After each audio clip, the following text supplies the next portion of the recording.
ఉంటది ఉంగరం కొట్టు ఫస్ట్ వేయాలి.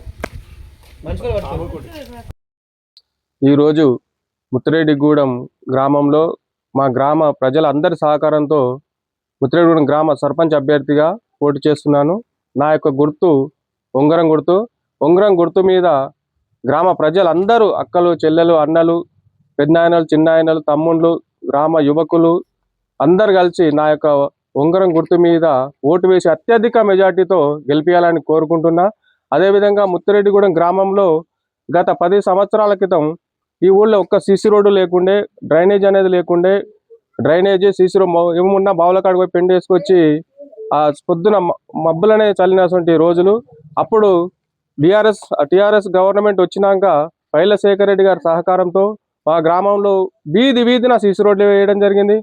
అలాగే అండర్ డ్రైనేజీ ఒకప్పుడు మా ఊళ్ళో వారానికి ఒక రోజు వచ్చేది మంచినీటి సౌకర్యం లేక ఎంతో ఇబ్బంది పడుతుంటే శేఖర్ రెడ్డి సారు 3 కిలోమీటర్ల దూరం నుంచి పైపుల సార్ ఇట్లా మాకు ఊళ్ళో వాటర్ ప్రాబ్లం ఉందంటే ఏడ ఉంది వాటర్ అంటే కోళ్ళపారం ఉందంటే ఇమీడియట్గా అయిపోవాలని చెప్పి 3 కిలోమీటర్ల నుంచి పైప్ వేసి మా గ్రామానికి నీళ్ళు ఇప్పించడం జరిగింది.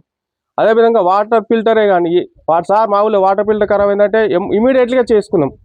ఏది కావాలన్నా పైలశేఖర్ రెడ్డి గారి సహకారంతో గ్రామాన్ని 100% ఒక ఆదర్శ గ్రామంగా గత 10 సంవత్సరాల నుంచి తీర్చిదిద్దడం జరిగింది. ఇప్పుడు చూస్తే ఈ గ్రామంలో ఎలాంటి మొత్తం 100% కంప్లీట్ అయింది. ఏమున్నా ఇప్పుడు చేయాలంటే మళ్ళీ ఏమున్నా రిపేర్ అయిన వర్క్సే ఉన్నాయి. మా బీసీ కమిటీలో కానీ ఏది కమిటాల్సే కానీ అన్ని నిర్మించుకోవడం జరిగింది.